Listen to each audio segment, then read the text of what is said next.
모세오경의 압축, 모세오경의 총정리라고 그랬습니다. 오늘 새로운 말 하나 더 할게요. 신명기는 모세오경의 재해석이다. 재해석. 모세오경의 압축이라는 뭐냐? 모세오경을 재해석했다는 거예요. 재해석했다는 건 뭐냐? 창세기는 언약, 출애굽기는 언약의 성취, 레위기는 그 언약의 본질, 거룩. 레위기의 마지막 결론은 하나님과 동거하는 것이 민수기의 현장으로 옮겨져서 민수기는 하나님과의 동행. 그래서 신명기에서 해석하는 오경의 중요한 마지막은 민수기입니다. 그럼 신명기가 보는 민수기는 뭐냐? 하나님과 동행하는 역사의식이 들어가는 거예요. 그동안에는 그냥 언약으로만 이어 내려왔지만은 신명기에서는 민수기를 역사와 연결시켜서 역사 속에서 하나님이 어떤 일을 하셨으며 역사 속에서 그 하나님께 대한 그 백성의 언약 백성이 어떻게 응답했는가, 역사 속에서 하나님과 그 백성과의 동행하는 그런 역사의식을 거기다가 집어넣었다고 하는 겁니다. 그것을 압축해 놓은 것이 쉐마 이스라엘. 쉐마 이스라엘이 나오기 전에 신명기의 모세의 마지막 세 편의 거별 설교, 첫 번째 거별 설교의 주제는 뭐예요?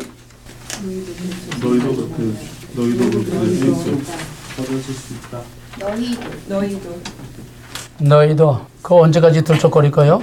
내가 언제까지 복습을 해야 돼? 한 번 들으면 자기 자신이 스터디해서 자기다 딱 집어넣어가지고 그것을 계속 세이브해 나가야지 언제까지 맨날 복습만 이렇게 할 거예요? 첫 번째 설교는 너희도 너희 조상처럼 될 수 있다는 거. 거기서 뭐가 나와? 신명기 신학. 신명기 신학이란 그거를 조상과 너희와 후손과 연결시킨 것이 쉐마 이스라엘이야. 신명기 사관. 너희 조상이 그런 것처럼 너희도, 그 다음에 너희 후손까지도 그럴 수 있다고 하는, 과거를 통해서 현재를 보고 과거에 비춰진 현재가 가져올 결과를 내다보게 하는 신명기 사관. 첫 번째 설교는 신명기 신학과 신명기 사관. 그걸 한마디로 말하면은 너희도. 이것이 민수기를 역사의식으로, 역사관으로 새롭게 본 후속사의 본격적인 모델입니다. 이것이 되면은 전 세계 구속사가 되는 거예요. 우리가 시체 사건에서 말한 것처럼 꽃 같은 말을 누가 했어? 꽃 같은 말을 누가 했어? 바울이. 너희도. 그러면 그건 누구까지 포함하는 거야? 그 너희는? 나도. 오늘의 우리까지 포함되는 거야. 이것이 신명기 사관에서 나오는 거야. 신명기 사관에서 나오는 거야. 그만큼 신명기는 전 역사의 중심에 있는 거야. 모세오경의 정리로 끝나는 것이 아니라 모세오경의 모델을 정리를 함으로써 그걸 재해석함으로써 그거로 끝난 게 아니라 신명기 사관으로 세상 끝날까지 같은 일이 반복될 수 있다고 하는 강력한 경고를 바울은 그 역사의식으로 그걸 포함으로써 바울은 이거를 자기의 신앙으로 받았고 또 우리들에게 마지막 종말까지 이걸 우리에게 전해준 것이 바울이에요. 그러므로 신명기 신학을 가장 확실하게 아는 사람은 유일하게 바울이라고 말할 수 있어요. 다른 사람은 이렇게 광대한 스케일의 역사관을 가지고 본 사람이 흔치 않아. 사도 요한은 종말을 말했지만은, 그러나 바울은 구약과 신약의 중심에서 신명기가 오경에 정리듯이 바울은 신명기로 정리된 오경을 신약에서 다시 총정리해서 바울을 중심으로 해서 신구약 전체 전 구속사의 최후의 종말까지 파노라마같이 딱 스크린으로 역사의식, 역사관으로 전부 본 것이 바울이야. 바울은 단순히 교리 신학자가 아니야. 오늘 조직 신학자들과 신학 교수들이 바울은 거저 그냥 믿음으로 구원 하나밖에 모르는 조직 신학자로만 알고 있는데, 바울은 해부학교에서 맨날 사람 쪼개고 자르기만 한 게 아니야. 한눈으로 창세기로부터 계시록까지 전 역사를 한눈으로 본 가장 위대한 역사가요. 그게 로마서 9, 10, 11장. 그걸 통해서 압축해서 거기서 말해줬지만은 신명기가 모세오경의 재해석이고 모세오경을 총정리한 거라면은 그건 뭐냐 한마디로 역사의식으로 봤다는 거야.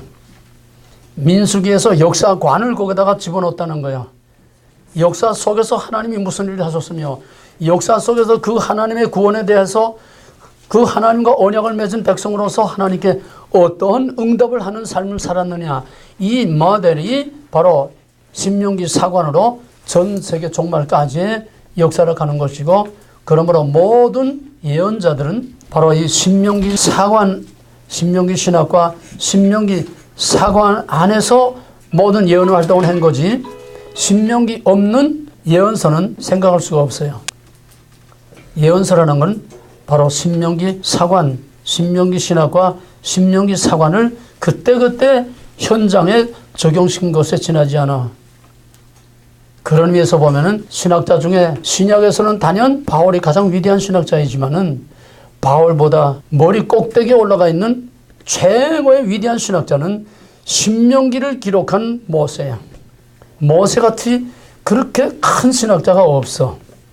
모세는 단순히 행동하는 그런 지도자만이 아니라 신명기 신학으로 해서 신명기 사관으로 해서 모세는 가장 위대한 신학자요. 이미 여러 번 나왔지만은 거기에서 장차 참 선지자, 모세와 같은 선지자, 나와 같은 선지자, 예수 그리스도 오심을 미리 알렸고, 또 오순절 성령이 와야 한다는 걸 미리 알렸고, 모세 안에 신약이 다 나와 있어. 신명기 안에 신약이 다 나와 있어. 그런 의미에서 우리는 신명기를 많이 읽고 연구를 해야 됩니다. 신명기를 읽는 건 창세기, 출애굽기, 레위기, 민수기 다 읽는 거나 마찬가지예요. 그걸 배경으로 깔고 신명기를 새로운 시각에서 여러분들이 읽어야 되고, 또 그 원, 오리지널, 진짜 오르가닉 텍스트를 여러분들이 많이 봐야 돼요. 그 다음에는 신명기는 모세오경의 정리일 뿐만 아니라 전 성경의 압축이고 정리요 해석이기 때문에 우리는 신명기를 일일이 신명기만 가지고 1년을 강의해도 부족해. 신학의 보고야. 그러니까 너희들이 이 강의만 의존하지 말고 신명기는 다른 어느 것보다도 더 특별히 신명기의 이 텍스트 교재를 정말 정독을 하면서 스터디를 해. 교재를 직접 읽지 않고 이것만 듣고 빈 껍데기만 핥으려고 하지 말고 파고 들어가. 신명기 교재를 파고 들어가. 얼마나 은혜가 넘치고 하나님의 은혜와 여기에 신학의 보고가 여기에 무진장 들어있는 게 신명기야. 이 교재를 다시 정독하고 스터디를 하고 깊이 새기고 또 새기면서 그 다음에 신명기 텍스트를 꼭 읽어. 다른 건 못해도 신명기는 읽어. 딴 건 못 읽어서도 신명기는 읽어. 신명기는 목숨 걸고 한번 읽어봐. 모세오경의 총정리는 모세오경의 정리가 아니라 계시록까지 그 신명기 안에 다 있어. 이런 깊은 훈련을 교회가 시켜야 되는데 오늘 목사들이 100이면 100, 1000이면 1000, 만이면 만, 몽땅 성경이 뭔지 모르고 하나님이 뭔지 모르고 교회가 뭔지 신앙이 뭔지 목회가 뭔지 예배가 뭔지 기도가 뭔지 찬양이 뭔지 전혀 몰라. 그냥 그저 푸닥거리로 그냥 날뛰기만 하는 거야. 정말 복통이 터지고 땅을 치고 통고가 일이요. 불쌍한 뭐예요? 너희들 불쌍해. 그러면 어떻게 해야 돼? 너희들 자신이 살아야 돼. 목사 탓하지 말어. 시대가 그래 어쩔 수 없어. 신학교가 그러니 어쩔 수 없어. 교회 탓하지 말어. 어디나 다 똑같아. 남 탓하지 말어. 그 타락한 아담과 하와가 맨 처음 너 때문에 누구 때문에 하는 바로 그놈들이야. 자기가 살아야 돼. 자기가 살아야 돼. 사는 길이 뭐야? 말씀과 기도와 진리와 하나님의 임재 가운데 사는 거. 이게 밖에 사는 게 없어. 내가 살아야지 누가 너희를 책임져 주지 않아. 유명한 목사 꼬리표 잡고 꽁무니 잡고 따라가 봐. I don't know 깨라고 할 때 우리도 같이 깨라고 때. 아니 내 이 사람만 믿고 따라왔는데요. I don't know 깨라고. 속에 든 게 없으니까, 깡통아지 든 게 없으니까 유행 따라서 여기 가서 끼우다고 저기 가서 끼우다고 이거 한번 끌적거려보고 저기 한번 끌적거리고 목표가 이끌은 삶 하니까 너 교회마다 또 그냥 40일 그 40 저기 가서 이제 뭐 새벽 기도하면서 그거 하고 스타디 하고 또 바람 지나가 세일교회 한다고 세일교회 또 바람 지나가 뭐 또 다락방 또 순모임 한다고 순모임도 한 대 다 지나가 전부 유행처럼 돌아가는 뻘쩍거리고 그냥 빈 껍데기들만 유행처럼 돌아가는 이것만 끼우거리다 말고 저거 끼우거리다 말고 한 가지 꾸준히 하지도 못하고 오가는 제자훈련 한참 또 부밀려서 뭐 미국에 뭐 한국에 돌아가면 사망 제자훈련 그것도 다 한물 다 지나가 다 바람이야. 다 바람 지나가. 물론 다 필요해. 순간순간 필요하고 중요한 거는 목사가 자기의 중심과 하나님의 임재 통치와 이런 권위를 가지고서 그거를 하나의 수단과 방편으로 적절히 활용을 하면은 다 필요해. 활용 못하고 빠지면 전부 다 3000% 빠지고 다 쓰레기가 돼버리면 하는 거야. 이게 중요해. 그럼 너희가 하는 게 뭐야? 목사를 위해서 기도하는 것밖에 없어. 너희들의 실력을 기르는 것밖에 없어. 이제 내가 살아야 돼. 내가 살아야 돼. 누구 탓하지 마라. 시대가 더 그래 올 수 없어. 하나님 내어 버려두는 때이기 때문에 지금은 개별적으로 추려. 개별적으로. 뭔 소리인지 알아? 교회 단위로 추리는 게 아니야. 교단 단위로 추리는 게 아니야. 무슨 교단 교파가 아니야. 어느 교회가 아니야. 이제는 개별적으로 케이스 바이 케이스 한 사람 한 사람 개별적으로 하나님이 남은 자를 추려내는 거지. 뽑아내는 거야. 교회 믿지 말고 목사 믿지 말고 그 속에도 쓰레기 같은 껍데기 복음의 껍데기는 있어. 알맹이가 텅 비어서도 껍데기는 있어. 그 말씀 속에 너희가 알맹이를 집어넣어서 받아먹어. 그래서 신명기 신학이 중요한 거야. 거기에 중심이 이 모든 것을 하나로 묶어놓은 것이 쉐마 이스라엘. 두 번째 설교는 뭐예요? 쉐마 이스라엘이야. 두 번째. 두 번째 설교는 쉐마 이스라엘이 중심이야. 쉐마 이스라엘이란 그가 아니지. 하나님 누구냐? 너희는 누구냐? 하나님과 너의 관계가 뭐냐? 하나님께 대해서 너희가 어떠한 반응을 보여야 되느냐? 하나님 에하드 삼위일체 하나님으로 계시되고 유일하신 하나님으로 계시되고 절대적인 하나님으로 계시되고 언약의 하나님으로 계시되고 너희는 거기에 따른 언약으로 구원을 받은 언약으로 하나님과 맺은 언약으로 인해서 그 하나님을 마음을 다하고 뜻을 다하고 목숨을 다하여 그 하나님을 사랑하라. 사랑하라는 건 순교를 말하는 거야. 목숨을 바치라는 거야. 하나님의 아들을 내어주신 것처럼 너희도 목숨을 바치라는 거야. 그 다음에 너희만이 아니라 너희 조상이 그런 것처럼 너희도 그럴 수 있고 너희뿐만 아니라 하나님의 언약은 영원히 연속된다고 하는 언약의 연속성 자자손손이 그 다음에 이거를 그냥 그저 입으로만 외우는 지식으로만 전달하는 것이 아니라 미간에 새기고 손목에 새기고 우리가 그 회복 영화에서 잠깐 봤어요. 그 여기다 팔에다 뭘 감는 거 봤지? 기억도 안 나냐? 그거야. 손목에 새기고 문설주에 새기고 미간에 새기고 여기 문갑 요만한 거 이렇게 해서 머리에 이렇게 뭘 메고 다니는 거 봤잖아? 그거 다 유대인의 빈 껍데기들이야. 그게 뭐냐? 미간에 새기고 문설주에 새기고 나가든지 들어오든지 앉든지 서든지 자나 깨나 그거는 레위기 하나님과 동거하는 삶을 살라는 거야. 하나님의 임재 가운데 살라는 거예요. 그리고 거기에 지난번에 말하지 않은 거 하나 있는데 너희 자자손손이 너희 자손에게 이것을 가르치라. 가르치라. 그 가르치라는 말은 그거는 쏴난이라고 하는 단어인데 이 쏴난이라는 거는 예리한 송곳으로 찌르듯이 못을 박듯이 바람벽에 못을 박듯이 찔리게 가르치라는 게 찔리게. 그냥 허포로 두고 지나가게 하지 말고 잠언에서 못이 베키도록 가르치라. 초다를 참아 들지 않는 자는 자식을 사랑하지 아니함이라고 그랬어요. 아프게 가르치라는 거예요. 영원히 베켜서 빠지지 않게 가르치라는 거예요. 내가 너희를 때릴 수는 없지만은 그래서 쇠안은 너희들에게 내가 못을 박듯이 예리한 송곳이나 뼈죽한 송곳으로 여러분 가슴을 찌르듯이 내가 이렇게 억세게 말을 하는 거야. 암만 그래도 마음이 열리지 않고 바람벽처럼 발돌처럼 딱 닫고 있는 사람에게는 그 송곳이, 그 화살이 안 들어가. 화살이 베키도록 아무리 찔러도 찔림을 받지 않는 사람들은 그 양심이 화인 맞은 건 가망이 없는 인간들이야. 아파야 돼. 찔려야 돼. 너희 자손에게 이렇게 가르치라는 말은 그냥 하늘천 딴지 공장을 맹장을 이게 아니야. 성경 공부하는 게 아니야. 가슴에 베키도록 사무치도록, 그래야 환난 날에 거기서 뭐 엄청난 파워가 나오는 거야. 이것이 두란노 사면에서 베킨 사람이 있고 그냥 다 껍데기로 지나간 사람이 있고, 이것이 베킨 사람은 정말 그 베킨 것으로 인해서 아파하고 괴로워하고 몸부림치면서 살아.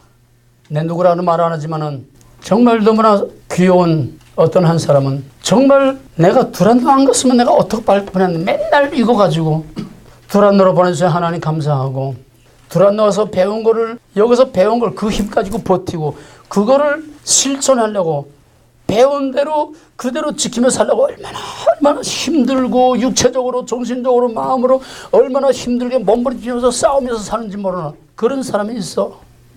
아마 짐작이 갈 거예요. 어떤 사람은 가슴에 찔려서 못이 베껴서, 그 사람은 이게 샤난 못이 베끼게 가르치라는 거예요. 자식을 가르쳐도 신앙을 가르쳐도 못이 베끼게 가르쳐. 나는 어머니에게 그런 교육을 받았기 때문에 국민학교 들어가서부터 해방될 때까지 나는 머리를 숙이지 않고 신사참배하지 않고 그놈들 앞에 허리를 구부리지 않고 무릎 꿇지 않고 8살짜리 들어가서부터 나는 매 맞고 살았어. 베낀 거야. 나 외에 다른 신을 섬기지 말며 무슨 형사죄 만들지 말고 소리하지 말고 절하지 말라. 이게 베낀 거야. 그 어머니로부터 이 베낀 못이 오늘까지 내 신앙을 버텨주는 거야. 너희들 자식에게 그 못을 박아줘. 너희들 자신이 그 못이 베껴야 자식에게 그런 못을 박아줄 수가 있어. 지금은 모든 것이 다 무너지는 시대야. 그 못이 베껴도 다 빠져나가고 전부 다 녹아 없어지는 시대야. 하물며 쉐마 이스라엘은 못이 베껴야 돼. 이 한마디 안에 전 성경 66권이 다 있어. 거기서 오늘 특별히 나오는 문제가 이제 선택사상인 선택사상. 신명기에서 말하는 언약의 뿌리는 선택에서 나오는 거고, 선택의 뿌리는 아하브. 창세전에 근원적인 바로 하나님의 예정과 선택에서 나오는 겁니다. 언약의 뿌리는 선택사상, 선택사상의 뿌리는 사랑이라고 하는 거. 전 성경에서 신명기의 언약사상처럼 이렇게 하나님의 그 심중까지 창세전까지 이렇게 깊이 뿌리를 내리고 있는 성경은 없어. 사도 요한이 하나님은 사랑이라고 했지만은 이렇게 신학적으로 깊은 뿌리까지 내려가지는 않았어. 사도 요한은 나타난 사랑을 말했고, 신약이니까 사도 요한은 아들을 통해서 나타난 사랑을 말했고, 모세는 그 사랑의 근원 뿌리, 그게 오늘 우리가 공부하려고 하는 선택사상입니다. 신명기에서 중요한 신학적 주제 중에 신명기의 셋째 설교는, 모세의 세 번째 고별 설교는 뭐지? 신명기. 모압언약에서 가장 중요한 거는, 물론 장차의 언약을 물론 말하는 거지만은 모압언약에서 중요한 거는 축복과 저주. 축복과 저주. 하나님 반드시 대가를 찾으신다는 거야. 너희도라고 하는 곡에 대한 대가를 반드시 찾으신다는 거야. 어머름을 지나가는 게 아니야. 반드시 대가를 찾아. 잘하면 잘한 대로, 못하면 못한 대로, 악인은 악인의 심판대로, 의인은 의인의 심판대로 반드시 대가를 찾아. 나는 가끔 가다가 숙제해놓고도 찾지 않을 때가 있지만은 하나님은 그런 거 없어. 하나님 건망증 없어. 반드시 심은 대로 행한 대로 반드시 대가를 찾아. 그 심은 대로 행한 대로 반드시 우리는 그 대가를 받아. 대가를 받아. 좋은 건 좋은 거대로, 나쁜 건 나쁜 거대로. 천국은 다 하나님의 사랑이시니까 다 공평한 게 아니야. 옛날에 한번 두란노 초창기에 누구한테 전화가 왔어. 전화 상담이야. 물론 바깥 사람이야. 어떤 목사님은 난 누군지 알아. 자기 남편 목사야. 어떤 목사님이 그러는데, 하나님은 사랑이시니고 하나님은 공평하시니까 천국은 다 공평하다. 다 공평하냐, 다 평등하다. 그러니까 그렇게 애써 그러니까 힘들게 뭐 그렇게 착한 일하고 힘들게 살려고 할 필요가 없다. 천국은 다 똑같다는 거야. 목사님 맞습니까? 그래서 내가 공평과 평등은 다르다. 하나님은 공평하신 하나님이지 평등하신 하나님이 아니라는 거예요. 평등은 공산주의. 그래서 망한 거야. 일을 열심히 하는 놈이나 적게 하는 놈이나 시간만 떼고 배급 타먹는 것 같아. 그러니까 망한 거야. 독일이 통일되고 나서도 20년이 다 되는데도 동독에 그렇게 투자를 해도 생산성이 안 올라가는 거야. 그 습관이 붙어 세대가 바뀌기 전에는 이게 안 바뀌어. 어물어물 꾸물꾸물 해가지고 저 시간만 떼서 월급 받아먹는 이게 몸에 배가지고 이게 빨리 안 바뀌어. 20년이 됐는데 세대가 바뀌어야 되는 거예요. 그게 평등을 부르짖는 공산주의야. 그게 나만이 지금 넘어가고 있는 거야. 평등하다는 거. 하나님은 평등이 아니야. 공평이야. 민주사회도 지상에 완전한 제도라는 건 없어요. 보다 배려하고 보다 베스트한 거지. 그러면 지상에서 가장 배려하고 베스트한 제도가 뭐냐? 자본주의야. 자본주의 폐해가 많아.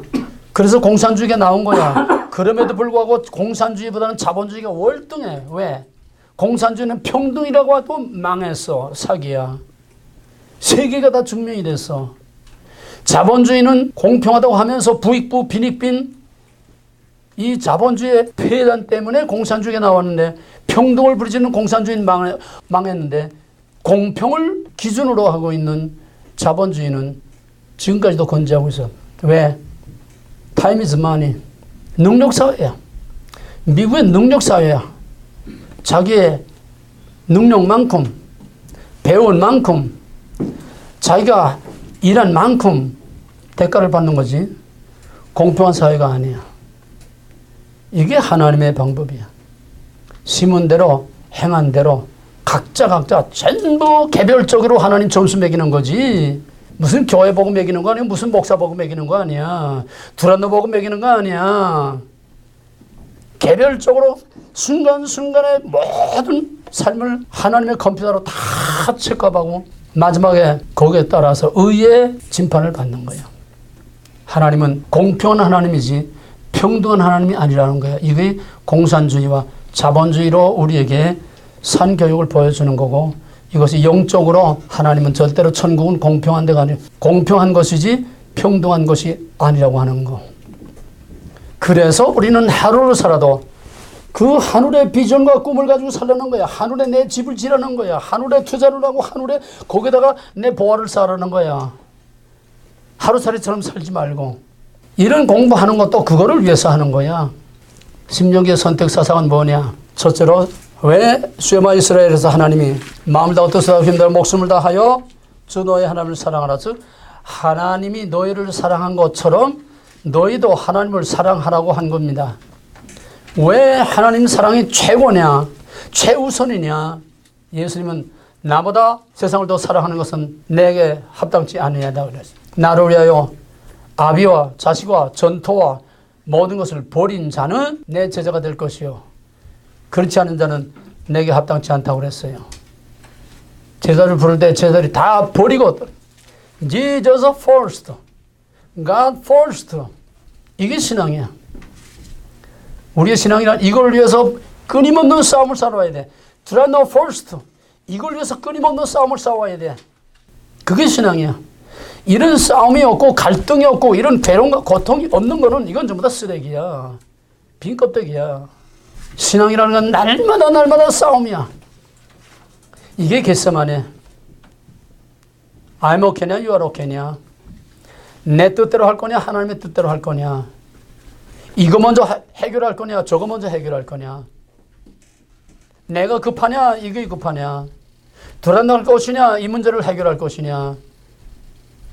믿음에는 항상 우선순위를 재조정하면서 God first로 철저한 기준을 세워놓고 God first로 날마다 싸우면서 구조조정을 하면서 사는 것이 이게 살아있는 신앙이지.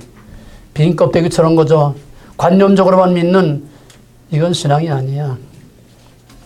너희들이 어떤 교회 가서 몇십 년 동안 머리가 파뿌리 될 때까지 신앙생활 해봐. 이런 말을 어디서 듣고 이런 훈련을 어디서 받는가. 교회 탓하지 말어. 너희들이 여기서 너희들의 생명을 기르고 생명의 양식을 먹고 여기서 너희들이 살아있으면 돼. 신명기의 선택사상은 쉐마 이스라엘에서도 분명히 나와 있는 하나님 너희를 사랑했기 때문에 너희도 하나님을 사랑한다. 이것이 바로 율법이고 언약과 선택에 근거한 바로 신앙이다. 그러므로 언약사상, 선택사상이 없는 신앙은 전부 다 빈 껍데기, 쓰레기. 쉐마의 신앙 없이 헌신 없고 쉐마의 신앙 없이 하나님이 약속한 이 풍성한 은혜와 그 맛을 누릴 수가 없어. 우리의 신앙의 가장 중요한 것은 선택과 언약사상. 이 선택과 언약사상에 뿌리를 두지 않고는 우리 신앙을 지금 이런 시대에 지탱할 수가 없어. 신명기는 아무리 강조해도 부족한 거야. 신명기는 무슨 책? 언약의 책. 신명기는 전 성경의 압축이라고 그래서 그럼 전 성경은 무슨 책? 언약의 책. 언약의 책이야. 그걸 신명기에서 압축해 놓은 바로 그 압축을 우리는 신명기에서 보는 겁니다. 신명기의 선택사상이 어디서 나오느냐? 엄밀히 말하면 선택사상의 선택이란 뭐지? 쉽게 구별이야. 구별. 그러면 선택사상의 맨 근원적인 뿌리는 뭘까? 먹지 마. 덮어놓고 다 먹지 말라면 다 돼? 선택사상의 가장 최초의 뿌리는 뭘까? 근원, 원리. 여자우선과 변명세? 뭐 저녁에서? 아니에요. 아브라함은 뭐? 선택사상의 원 근원 뿌리는 뭘까? 여자의 우선. 아브라함의.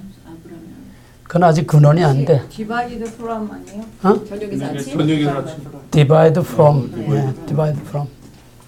Divide the light from the darkness. 이게 선택사상의 가장 큰 뿌리야. 창조와 구속의 원리. 나눔 받은 약속. 그럼 선택사상이란 뭐예요? 나눔. 나눔이야. 창조의 첫날부터 선택사상의 뿌리가 거기에 있어. 그 다음에는 여자의 후손과 뱀의 후손. 여자의 후손을 뱀의 후손으로부터 구별해내는 거. 그 다음에는 아브라함을 갈대아우에서 불러내는 거. 그 다음에 선택사상은 뭐지? 아브라함을 갈대아우에서 불러내는 거. 아브라함 선택사상이야. 거기서부터 선택사상이 본격화돼. 왜? 그 전까지는 무슨 원리? 창조요. 원역사는 무슨 원리? 실패의 원리. 어? 낙나의 원리. 나코의 원리. 아브라함부터 선택의 원리로 가시화되는 거야. 선택의 원리가 역사 위에 떠오르는, 그동안 잠재하고 있었고, 여자의 우선 그것도 잠재하고 있는 거지. 역사의 구속사에 본격적으로 선택 사상이 떠오르는 거는 아브라함을 콜링, 불러내는 것으로부터 구체적으로 선택 사상이 구속사에 전면에 떠오르는 겁니다.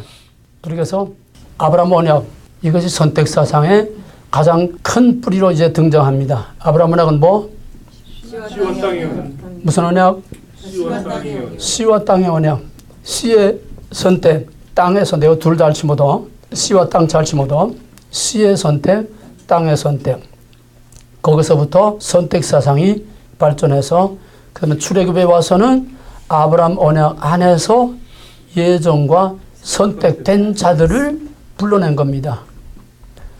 아브라함 언약 안에서 예정되고 선택된 자를 불러냈어. 애굽에서 나온 사람들이 언제 예정과 선택을 받았어? 언제, 어디서, 어떻게 예정과 선택을 받았어? 애굽에서. 어? 시내산에서? 애굽. 양의 피? 양의 피. 애굽에서. 애굽에서 나오기 전에 선택이 됐으니까 애굽에서 나왔지. 애굽에서 나오기 전에 그들이 언제, 어디서, 어떻게 하나님의 예정과 선택을 받았냐고. 애굽에서. 애굽에서. 6월절에 어린 양의 피로. 창세기에서 그거는 수단이고. 아브라함에게 약속. 어? 아브라함에게 약속. 아브라함에게 언제, 어디서, 어떤 약속? 400년 후에 그렇지, 그렇지. 그 땅에 제가 관련된. 창세기 15장에서 하나님 나타나니까 뭘 또 주려고 나타났습니까? 나 필요 없습니다. 저놈이나 죽장구 살려서 내 뒤를 잇게 해주시오니 아니다. 내게서 날 자라야 내 씨가 되리라. 내가 뭘 가지고 믿습니까? 그러니까 그 다음에 뭐 했어?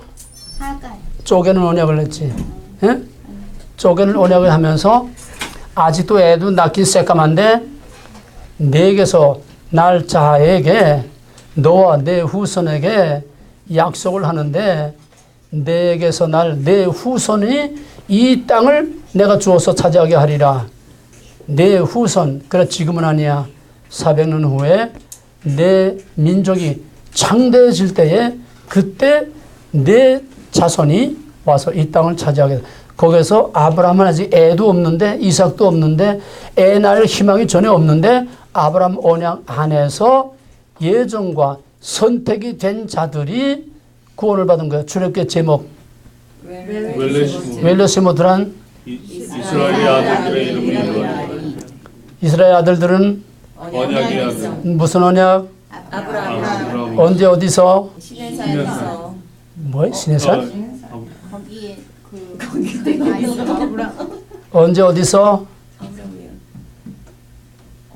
아니 지금 금방 말했잖아. 창세기 15장 쪼개는 언약에서 거기서 구체적으로 약속을 한 거야. 선택이 된 거야. 바로 그 이스라엘 자손들이 애굽에 내려가서 아브라함 언약 쪼개는 언약에서 약속한 그 약속 안에 들어있는 이스라엘의 자손들이 예정과 선택을 받은 자들이 불러냄을 받은 거야. 지금 선택 사상을 말하는 게 구속 사상을 말하는 게 아니에요. 어린 양은 그건 구속의 수단이야. 선택과는 상관없어. 선택된 자가 거기에 해당이 되는 거예요. 지금 선택 사상을 말하는 거야. 그 선택은 하나님의 창조와 구속의 원리, 이거는 하나님의 예정과 선택 없이는 절대로 구원이 없다는 것을 창조의 첫날부터 못을 박아 놓은 거고, 또 타락한 후에도 여자에게 내게서 날 자, 선택 사상이야. 내게서 날 자, 산자의 의미, 선택 사상이야. 이삭에게서 난 자라야 산자의 내 씨가 되리라. 갈라디아 4장에서도 바울이 말하듯이 계집종에게서 난 자가 아니라 바로 약속의 자녀 이삭에게서 난 자라야 내 씨가 되리라. 성경은 지정관 철저한 선택 사상으로 되어 있어. 물론 아브라함 쪽에는 언약에서 내 자손에게 이 땅을 주리라 그 안에서 선택과 예정이 됐지만은 엄밀히 말하면은 이 선택 사상은 선택과 예정은 창세 전에 다 이루어진 거야. 창세 전에 하나님의 마음 안에서 다 이루어진 거야. 역사에 나타난 게 아니야. 역사에 나타나기 시작한 것이 이제 여자의 우선과 아브라함을 통해서 이제 이삭을 통해서 이제 가시적으로 나타난 거지. 애굽에 내려간 이스라엘 자손들 아브라함 안에서 예정 선택을 받았지만 이거는 한 과정일 뿐이지. 그 뿌리는 창세 전에 하나님의 주권적으로 언약 가운데서 선택한 거야. 그러니까 예정된 자가 선택되고 선택된 자에게 약속이 주어지는 거예요. 그러니까 선택은 예정이 표면에 또 오르는 것이 선택이야. 아브라함은 그 전에 예정이 되어 있었어. 이제 갈대우로 떠나서 나오라. 창세기 12장 1절. 너로 말미암아 땅에 먹은 족속이 복을 받아. 내가 너로 큰 민족을 이루게 하리라. 내 이름을 창대케 하리라. 그거는 선택 예정이 지상 위로 떠올라온 것이 선택이야. 이해가 되겠어요? 예정한 자체가 물론 구별된 거 선택이 된 거지. 그러나 예정되고 이미 구별된 자들을 선택해서 불러내는 거야. 예정과 선택과 약속은 동시적으로 이미 다 이루어지는 거지만은 그것이 표면화되는 것이 이제 구원사고로 나오는 거야. 예정, 선택, 약속. 이건 한 패키지. 이미 우리가 알지 못하는 중에 이루어지는 거야. 예정과 선택과 약속은 예정된 자가 선택되고 선택된 자에게 약속이 주어지는 거야. 그러므로 예정, 선택, 약속을 받지 못한 자에게는 예수 십자가 꼴백 번을 외쳐도 절대로 그에게는 구원이 해당될 수 없어. 여기에서 반발들이 일어나는 게 알미니안 자유지론이 불합리하다는 거예요. 불공평하다는 거야. 왜 하나님이 누구는 구원하고 누구는 구원하지 못하고? 하나님은 절대 주권자야. 믿음이란 하나님의 생각에 나를 맞추는 거고 하나님의 모든 것을 내가 accept하고 받아들이는 거지. I'm not okay, you are okay 받아들이는 거지. I'm okay, you are not okay 내게 하나님을 맞추는 게 아니야. 이게 오늘의 교회가 신앙이다 나가버리는 거야. 전부 자기에 맞추려고 하니까 전부 신앙생활이 힘들고 교회 생활이 힘들고 다 힘들어지는 거야. 이유 없어. 무조건 you are okay 하면 끝나는 거야. I'm okay, you are okay 끝나는 거야. 좋든 싫든 이치에 맞든 안 맞든 현대 문명 과학에 맞든 안 맞든 상식에 맞든 안 맞든 상황에 맞든 안 맞든 그냥 앱셋하고 아멘하고 받아들이면 하나님 책임져. 잘못했어도 우리가 실수했어도 하나님 책임져. 좀 믿는 맛을 알고 살아. 재미를 알고 살아. 재미있게 살아. 신앙생활을 재미있게. 이 운동도 하면은 우리 집사람하고 같이 가면 우리 사람은 죽지 못해. 시간 떼기 위해서 그저 까물락 그냥 하는 거야. 이거 그 저울추 있잖아. 저울추도 제일 가벼운 거 놓고 그냥 그저 까물락 시간만 떼는 거야. 죽지 못해. 뭐든지 즐거움으로 하는 엔조이라는 거야. 운동을 엔조이라. 기쁨으로 즐거움으로 해야 되겠다. 머스트 내가 건강을 위해서 혈압을 위해서 당을 위해서 내가 해야 되겠다 하면 의무가 되면은 그 운동이 효과가 안 나는데 운동도 근육이 아니야. 정신이라는 거야. 운동하면서 이거 끼고 듣지 말래. 운동하면서 딴 거 텔레비 보면서 뭐 하면 하지 말래. 운동하면 운동만 집중해서 그 자체를 아주 엔조이하고 즐기라는 거야. 신앙생활이란 뭐나 다 똑같아 원리는. 너희들이 부엌에서 막 음식을 만들어도 그걸 즐겨 엔조이해. 그러면 살이 되고 피가 되고 정말 거기서 생명이 살아나. 그저 죽지 못해서 할 수 없이 그저 껄쩍껄쩍 그냥 한 끼 떼려고 어물어물하면 먹는 사람이나 하는 사람이나 다 고통이 거기서 생명 건강이 안 살아나와. 이거 알만한 사람은 이해가 될 거야. 그게 그냥 음식이 아니야. 물질이 아니야. 거기 어떤 뭐 무슨 거 케미칼 뭐 화학이 아니야. 거기에 생명이 들어가야 돼. 엔조이 기쁨 즐거움으로 기쁨으로 하면은 먹는 사람에게도 이게 그냥 생기가 작동이 돼. 물건이 아니야. 물질이 아니야. 뭐든지 즐거움으로 해. 신앙생활을 즐거움으로 해. 나는 너무너무 재미있어. 이만한 거 하나까지도 얼마나 재미가 나는지. 오늘 이승만 박사 기념사업에서 한국의 기념사업에 회장이 와서 3시간을 강연을 해서 3시간 강연을 하는데도 뭐 시간 가는 줄도 모르고 그냥 너무 우리가 모르는 거, 너무 리얼한 거, 너무 감초적인 모르는 것들 그냥 리얼하게 막 그냥 막 라이브하게 탁 터져 나오니까 너무 아주 충격을 받고 3시간 가는데 3시간 시간 가는 줄 몰라. 얼마나 즐거운지. 근데 왜 3시간 그렇게 했나 하면은 동영상을 하려고 다 이제 강연 준비를 해가지고 왔는데 그 어떤 자매님이 랩탑을 가져와서 USB 가져온 걸 꽂고서 하니까 여기 파워포인트 깔리지 안 돌아가. 나는 여기서 굴리던 거 아니야. 그 내가 가져간 거를 이제 프로젝트에다가 파워포인트를 해가지고 USB 끼게. 아니 맨날 쓰던 것이 왜 안 돌아가? 맨날 여기서 하던 것이 왜 내가 쓰던 남의 기계도 아니고 내 기계 내가 하던 건데 왜 이게 안 돌아가는가 이 말이에요. 화면이 안 나와. 프로젝트가 컴퓨터 인식을 못해.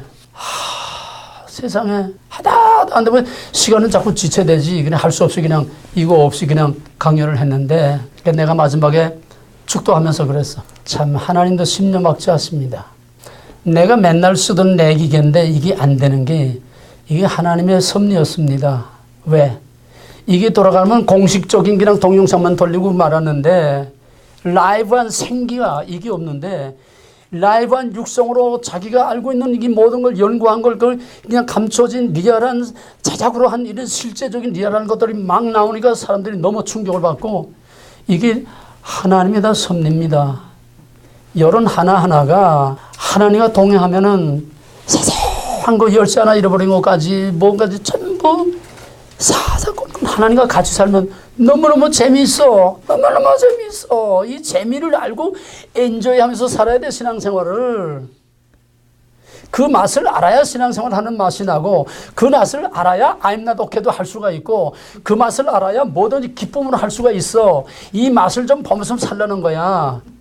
사탕을 물면 목이 꽉 잠겼다가도 사탕을 물면 목이 부드러워지는 것처럼 사사건건 하나님과 동행하는 맛을 알면서 살아. 그것이 바로 언약과 선택 사상의 뿌리를 둔 신앙이라야 하나님과 동행하는 삶의 맛을 알고 살 수가 있어. 신앙생활을 엔조이하면서 살 수 있어. 의무라고 하는 모습이라고 하는 이 무거운 짐을 벗고 자유하게 신앙생활을 할 수 있는 거야. 이게 선택사상에서 나오는 거야. 그 선택사상은 뭐냐? 이 선택의 원리는 뭐냐? 선택의 원리는 사랑이야. 우리 신명기 7장 답해보자. 신명기 7장 7절 8절 6절부터 8절까지 7장 6절부터 8절까지 다 같이 너는 여호와 내 하나님의 성민이라. 내 하나님 여호와께서 지상 만민 중에서 너를 자기 기업의 백성으로 택하셨나니 여호와께서 너희를 기뻐하고 너희를 택하심은 너희가 다른 민족보다 수요가 많은 일도 아니라 너희 모든 민족 중에 가장 적은 뿐이라. 여호와께서 다만 너희를 사랑하심을 인하여 또는 너희 열조에게 하신 맹세를 지키려 하심을 인하여 자기의 권능의 손으로 너희를 인도하여 내시되 너희를 그 정되었던 집에서 애굽 왕 바로의 손에 성령하셨나니 그런즉 너는 알라 예. 하나님 천대까지 지키는 하나님이시라. 예. 이것이 출애굽기를 해석하는 신명기의 재해석입니다. 창세기, 출애굽기, 레위기, 민수기를 재해석한 신명기의 독특한 언약 사상이에요. 구원의 뿌리는 선택, 선택의 뿌리는 사랑이라는 거예요. 자, 그러면 칼빈의 5대 강령 다 같이. 칼빈, 알미니안, 시작. 전적 부패, 자유자주로, 무조건적 선택, 일제 예정, 제한 속죄, 만인권, 불가정의 강정의 궁극적 구원. 다시 다 같이 꼭같이 맞춰서 시작. 전적 부패, 자유의지 전존, 무조건적 선택, 예지 예정, 제한 속죄, 만인 구원, 불가정의 강정의 궁극적 구원 상실. 여기 선택 사상은 뭐예요? 칼빈의 5대 강령에서 선택 사상이 뭐예요? 아니 다시 시작. 전적 부패, 자유의지 전존, 무조건적 선택, 예지 예정, 제한 속죄, 만인 구원, 불가정의 강정의 궁극적 구원 상실. 그럼 칼빈의 5대 강령에서 선택 사상이 뭐예요? 예지 예정. 무조건적 선택. 무조건적 선택. 이게 문제예요. 무조건적 선택. 왜 칼빈의 5대 강령에서 칼빈이 무조건적 선택이라고 했을까? 이건 우리가 신명기 사상에 근거해서 재해석해야 됩니다. 신명기 사상에 근거해서 신명기의 언약과 선택 사상에 근거해서 재해석해야 돼요. 여기 무조건적 선택이라는 것은 무작위 선택을 말하는 게 아닙니다. 무작위 선택. 왜? 칼빈의 개혁 당시에는 알미니아니즘, 어거스틴과 페라기우스가 똑같은 논쟁을 했어요. 자유지론하고 그 이제 개혁기에 다시 재현돼 가지고 알미니아니즘과 칼비니아니즘이 정면으로 충돌을 했는데 항상 악의 세력은 막강해. 삼일체 논쟁 때도 바로 삼일체 양태론 이단이 아주 파격적으로 모든 걸 다 무너뜨릴 정도로 막강했습니다.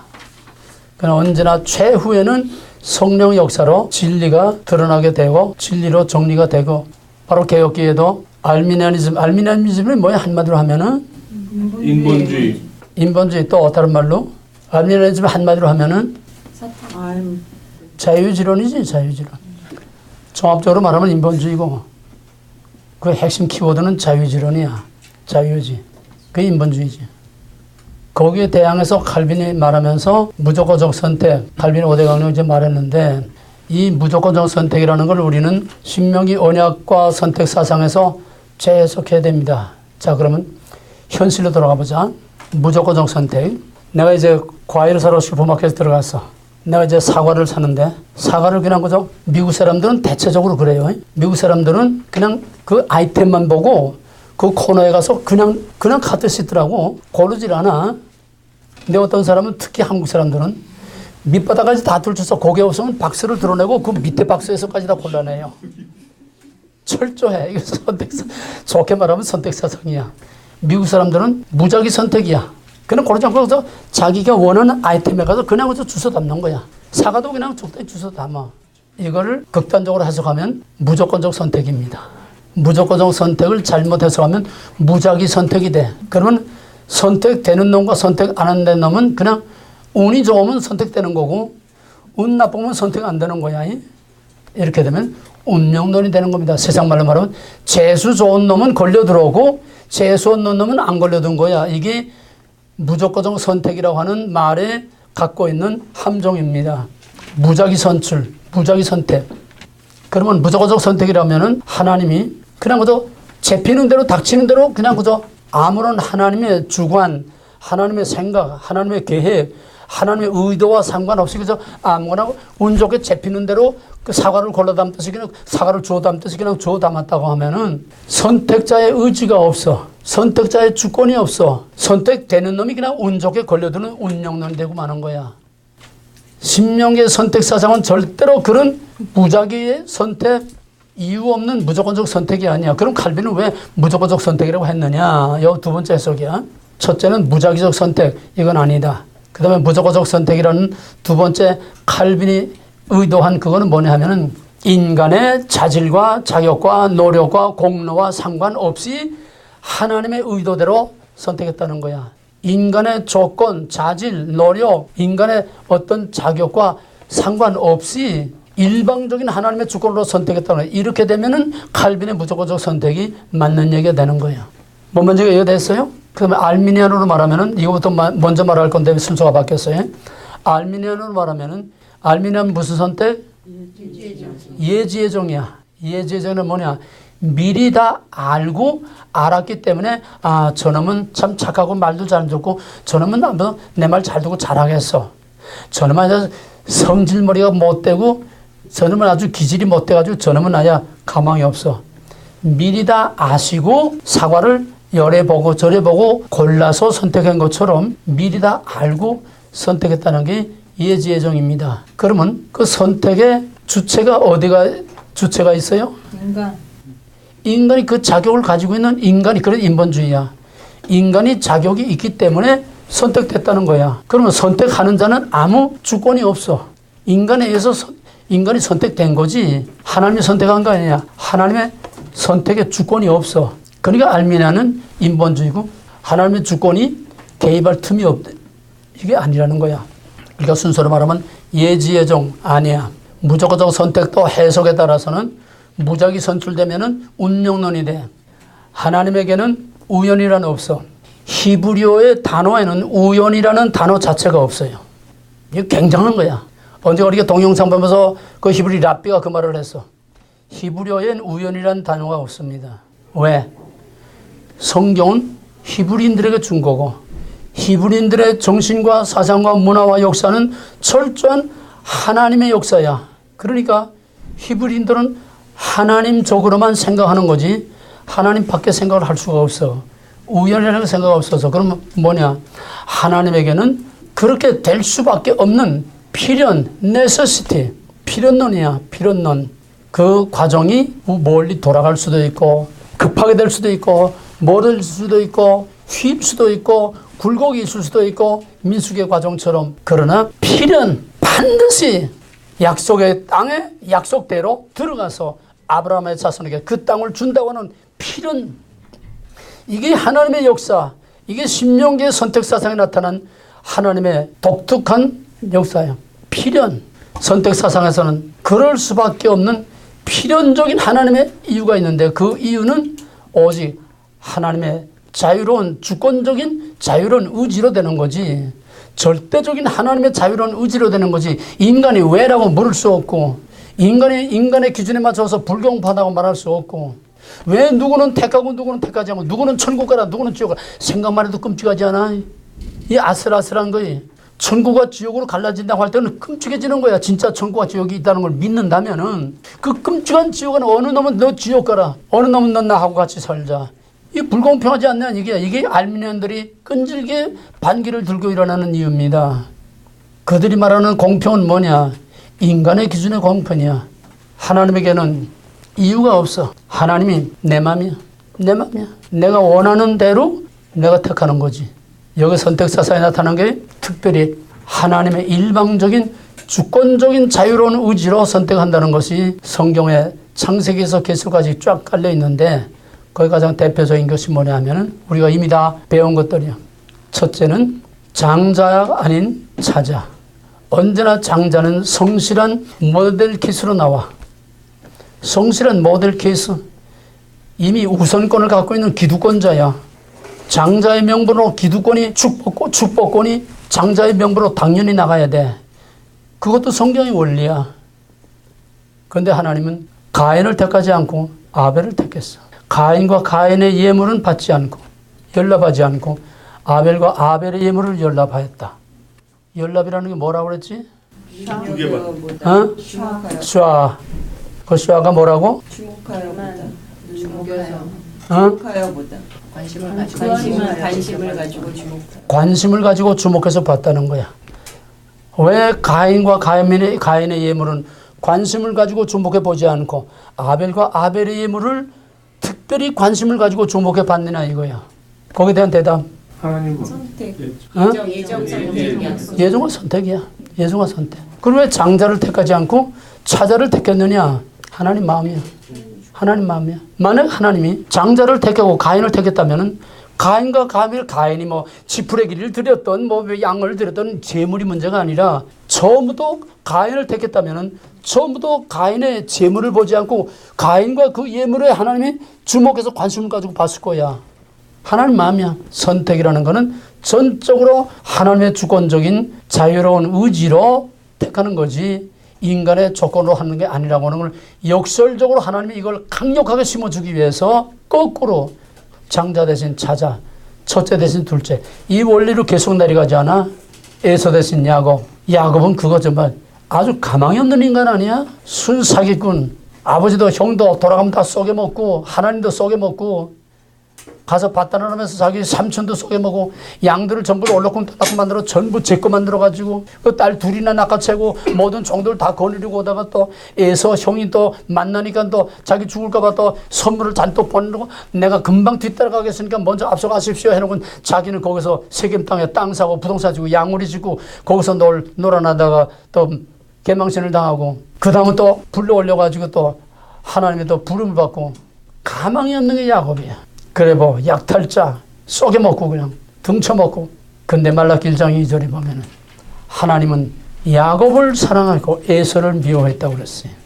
성실한 에서를 미워하고 불성실한 야곱, 작업은 자격 없는 야곱, 성실한 형 대신에 탕자 둘째, 성실한 마리아 대신에 얄미운 마리아를 왜 이래? 역설적으로 하나님의 강력한 선택에 이 주권이 하나님에 있다고 하는 거, 구원이 주여 주여 하는 자마다 다 천국에 들어가는 게 아니라 하나님의 택하심을 받은 자 아니면은 절대로 예수 십자가 암만 외쳐도 그럼 우린 전도할 필요가 없나? 우린 누가 예정과 선택을 받았는지 모르니까 전하는 자가 없이 어찌 들으리요? 로마서 1장에 바울이 말한 것처럼 우리는 때를 얻든지 못 얻든지 듣든지 안 듣든지 하나님의 복음을 전함으로 하나님의 택하신 자들을 불러낼 책임이 우리에게 있는 거예요. 예정과 선택은 인간의 자격에 의한 것 아니라 전적으로 하나님의 자유로운 주권과 의지로 택하는 거다. 그런 의미에서 우리가 택함을 받았다는 것이 얼마나 귀한지 몰라요. 누가복음 2장 14절에서 지극히 높은 곳은 하나님의 영광이요 땅에서는 기뻐하시는 자들의 평화로다.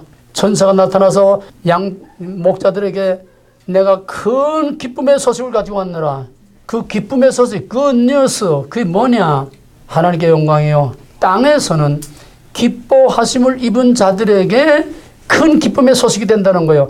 기뻐하심을 입은 자에게만, only, 그 뭐예요? 선택함을 받은 자에게만 예수 그리스도의 오심과 그의 십자가의 희생이 기쁜 소식이 되는 거지.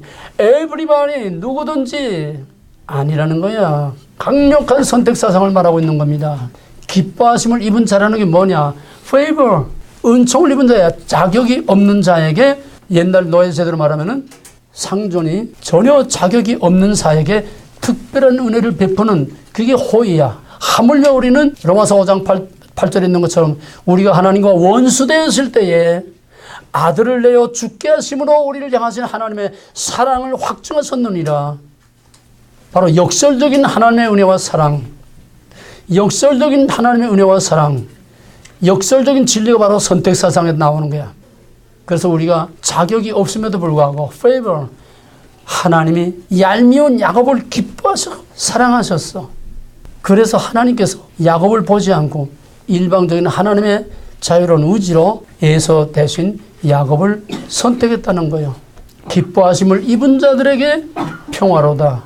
이거를 생각하면요, 예수 그리스도 십자가는 그건 끝판에 나타난 수단이야, 행동이야. 그보다 더 중요한 거는 깊고 깊은 창세전의 하나님의 그 사랑과 은총을 본, 내가 낳기도 꼴백번 수만년 전에 하나님이 나를 아셨고 내 이름을 아셨고 이 친구라는 이름을 거기다 집어넣어 주셨고, 때가 찰 때에 하나님께서 나를 불러주셨고, 나를 불러서 오늘까지 하나님께서 나를 이렇게 인도해 주시고 여기까지 이끌어 주신 하나님의 은혜, 예수 그리스도를 통해서 하나님의 아들이라 칭함을 받는 이 은혜 받은 거, 이건 정말 생각만 해도 그냥 온몸이 떨릴 정도로 땅에 납작 엎드려서 얼굴을 둘 수 없을 정도의 은혜 중에 은혜가 예정과 선택의 은혜야. 이걸 몰라 요즘 사람들이.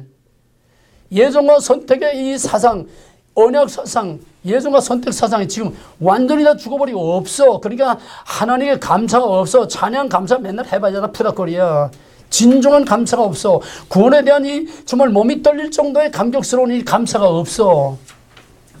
예정과 선택의 은총, 기뻐하심을 입은 하나님의 사랑의 은총을 입은 이 선택이 되지 못하면은 예수 그리스도 십자가 꼴백번 죽고 예수 십자가에서 깃발을 앞만 흔들어도 그에게는 전혀 상관이 없는, 생각만 해도 끔찍하고 생각만 해도 아슬아슬한 거야. 이게 우리의 공로 아니야. 우리가 교회 열심히 봉사하는 거 구원받기 위해서가 아니야. 받은 은혜 생각하면 11조 아니야 101조 다 들어도 부족하고, 받은 은혜 생각하면 내 몸을 불살라 살지라도 그 은혜를 감당할 수가 없어. 예정과 선택의 은혜를 모르는 사람은 순교할 수가 없어. 여기에 뿌리를 두지 않은 신앙은 예수를 위해서 목숨을 바칠 수가 없어. 그러니까 다 태평하고 편안하게 느긋하게 사는 거야.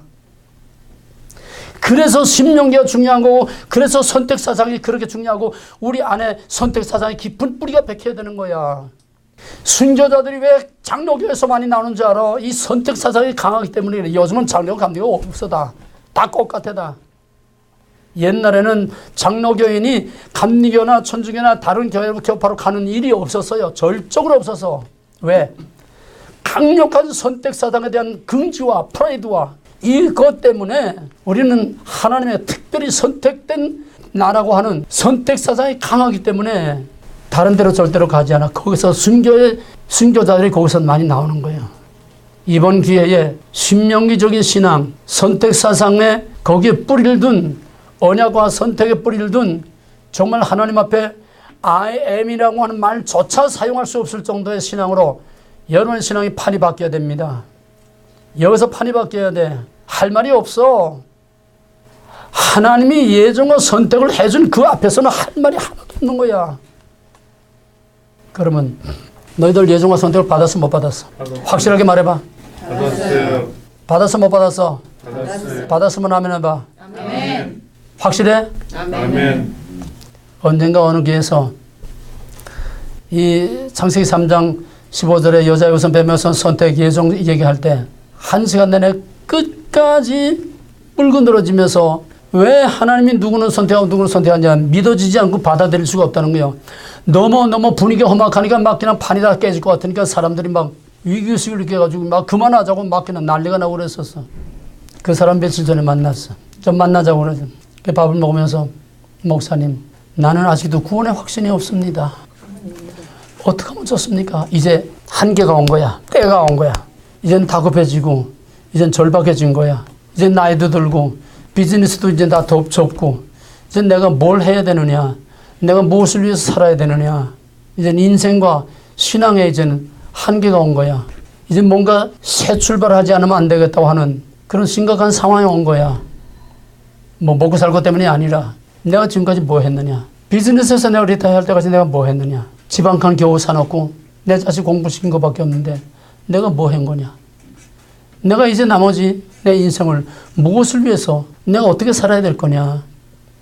심각한 거예요. 그래서 내가 날 찾아온 것 자체가 하나님의 택함을 받고 구원을 받은 거다. 이런 문제 가지고 씨름하고 지금 몸부림치는 자체가 벌써 하나님 만날 때가 된 거다. 그 자기는 성령을 받아야 되겠다는 거야. 성령을. 이제 그걸 아는 거야. 성령을 받아야 되겠다는 게 어떻게 해야 성령을 받겠느냐. 성령을 받아야 내가 확신이 오고 확신이 와야 내가 하루를 살아도 가치 있게 살 텐데 몸부림치는 겁니다.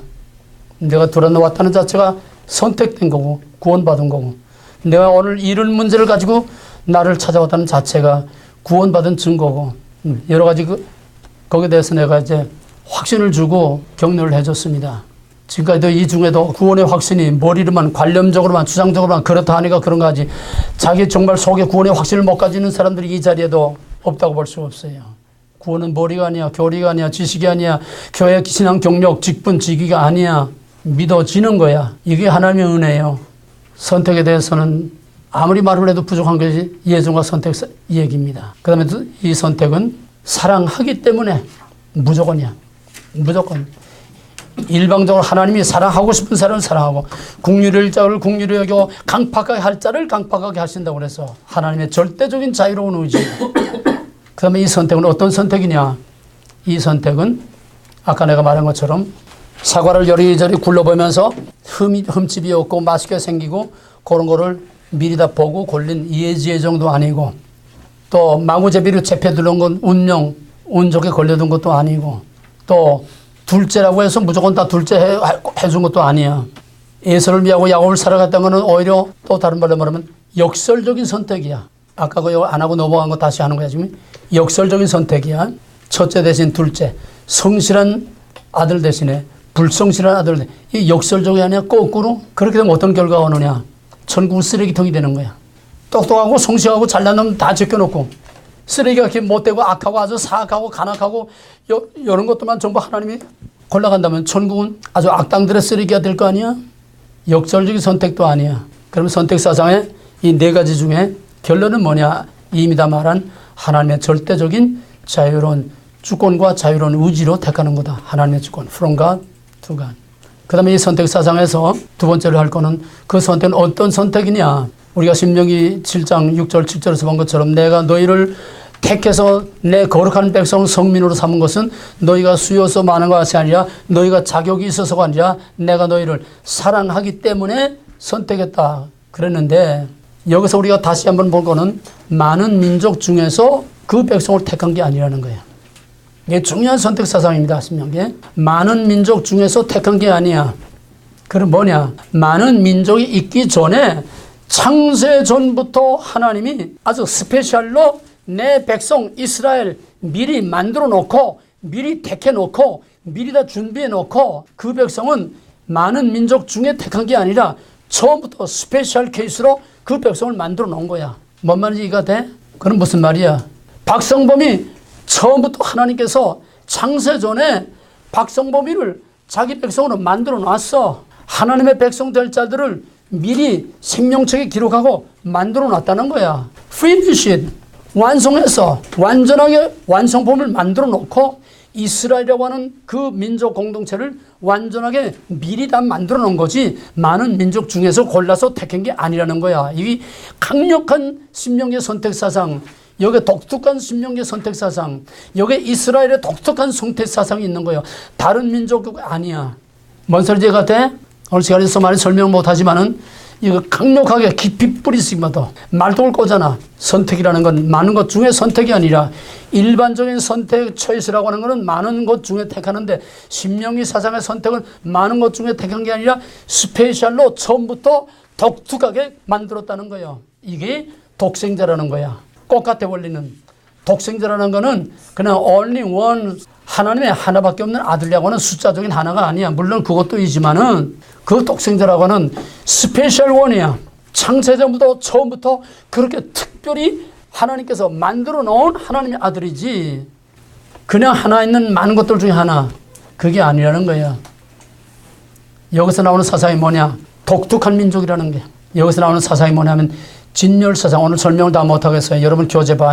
진멸사상이 나오는 거야. 끔찍한 거. 너희는 가나안 땅에 들어가면 그 땅의 백성들을 진멸하라. 하나도 남기지 말고 가서 진멸하라. 싹 쓸어버리라. 이게 모세의 모압 언약이에요. 모세의 고별 설교야. 왜? 같이 살면 섞이게 되고 섞이게 되면 다 무너지게 돼. 자, 그러면은 오늘 한국을 봐. 공산주의자하고 자유주의자하고 섞여 살면은 자유주의자가 공산주의가 돼. 공산주의가 자유주의가 돼. 자유주의가 공산주의. 빨간 거하고 하얀 거하고 물을 섞어 놓으면 빨간 물이 하얘돼. 하얀 물이 빨개져. 하얀 게 빨개. 그러면은 혼합이라는 원리는 다 저쪽에 흡수되는 거야. 어떤 사람이 결혼하면서 믿지 않는 남자하고 결혼하면서 내가 그 믿지 않는 그 불교 집안에 들어가서 내가 그 집안을 구원하면 되지 않느냐. 이런 가문이설에 합리적인 이런 말을 갖다 붙이면서 그 반대하는 부모를 그냥 극구 반대하면서 결국은 그 불교 신자 집에 들어가서 그 집을 구원하는 고사하고 그 집이 풍지바창돼서 말로 형언할 수 없는 아주 그 집이 말로 형언할 수 없을 정도로 그냥 폐가 망신 지금까지도 그 고통의 쓴 잔을 마시면서 죽지 못해 살고 있어. 믿지 않는 자와 멍에를 같이 하지 말라. 명심해. 비즈니스를 해도 뭐 믿는다고 다 믿는 건 아니야. 다 뭐 믿는 사기꾼도 얼마든지 많으니까. 그래서 기도를 해야 돼. 믿지 않는 자와 멍에를 같이 하지 말라. 이게 신명기 세상이야. 그 땅에 들어가서 그 땅 거민들을 하나도 남김없이 남녀노소 전부 진멸해라. 이게 인본주의에서 보게 되면 하나님의 비도덕적인 하나님이 어떻게 그럴 수 있느냐. 요즘 한국 사상으로 말하면 우리 민족끼리 더불어 함께 더불어 잘 사는 게 복음이 아니냐. 이게 사랑이 아니냐. 이게 사랑의 복음이 아니냐. 여기 지금 다 넘어가는 거 아니야? 북한 사람 하면서 퍼다주고. 구별이라는 건 정말 예민하고 중요한 겁니다. 섞이면은 무너지게 돼 있어. 원래 이미 우리가 전부 공부했지만 뉴에이지 보이지 않는 이 마약이 지금 전 세계를 다 무너뜨리고 있잖아. 지금 아슬아슬한 위기에 그래도 하나님을 믿고 지금 있지만은 만에 하나 트럼프까지 여기서 무너져 들어간다고 하면은 트럼프의 그 강력한 구별에 이것이 지금 무너져 들어가고 있는 거라고 하면은 끔찍한 거야. 아니기를 바라고 기도하고 있지만은 섞이면 다 무너져. 그러니까 진멸하라는 거야. 이거는 인간의 도덕과 윤리의 기준을 보면은 하나님은 정말 잔인한 신이야. 그러니까 아인슈타인이 그렇게 심판하는 잔인한 신이면은 나는 믿을 수 없다. 그래도 한국에서는 또 이제 안티크리스찬들이 이거 버스에다가 또 이제 페인트를 완전히 그냥 프랑카드가 아니라 버스에다가 이걸 해서 돈 주고 광고를 해가지고 서울 시내를 달리고 있어. 인간의 기준으로 보면 하나님은 정말 무자비하고 잔인한 하나님. 그 정도가 아니야. 영원히 끝도 없는 지옥에 끔찍스러운 형벌을 주는 그런 신이라면 믿을 수 없다는 게야. 인간의 기준으로. 그럼에도 불구하고 하나님은 선하셔. 왜? 하나님에게는 악이 없어. 왜? 하나님의 절대적인 자유로운 의지고 하나님의 원리는 구별이기 때문에.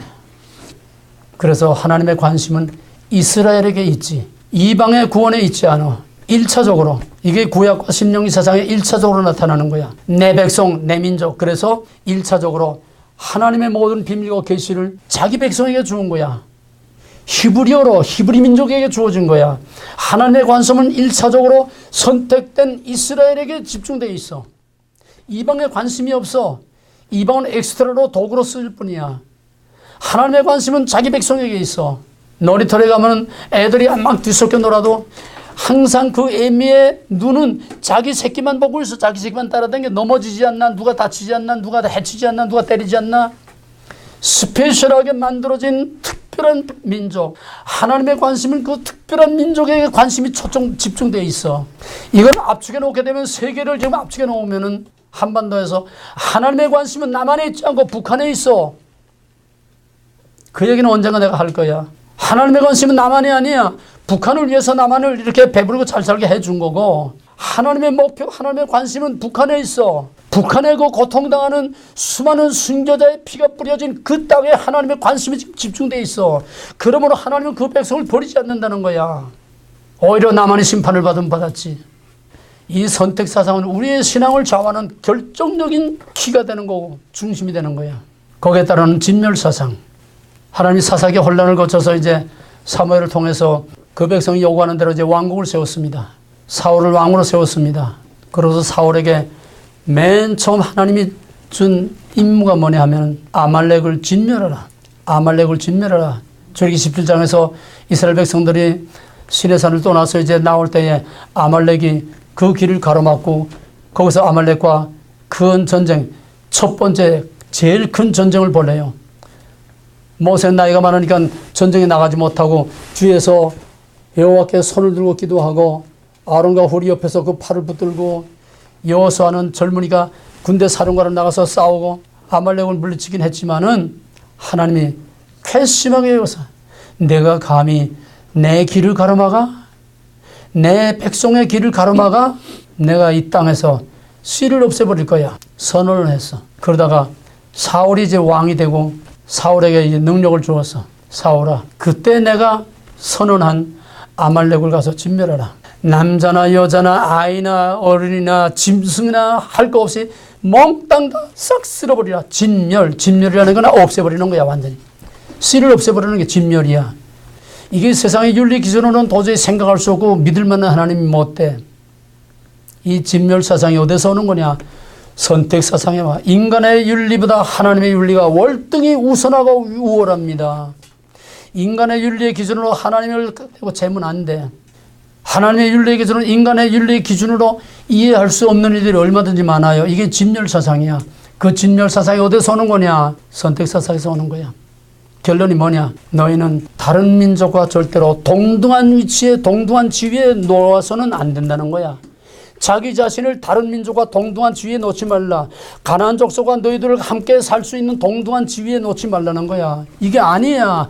너희는 스페셜하게 만들었고 스페셜한 관심을 가지고 스페셜하게 오늘까지 내가 너희들을 여기까지 이끌고 가고 너희들은 스페셜한 이 세상 민족이 수천만 민족이 있어도 너희들 다 하고 바꿀 수 없는 그 다 하고 너희 하나하고 바꿀 수 없는 너희들은 특별한 은총과 사랑을 입은 특별한 존재야. 특별한 민족이야. 절대로 다른 민족과 동일시하지 마라. 동격시하지 마라. 이게 우리 개개인에게 주는 하나님의 강력한 선택 사상이야. 너희 하나하나는 이렇게 특별한 존재야.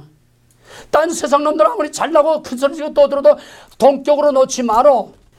여기에 프라이드를 가져. 개똥 같은 인간의 자기 자존심 다 버리고 하나님의 택함을 받은 거룩한 백성이 나오는 여기에 강력한 프라이드. 여기에서 순교의 신앙이 나오는 거야.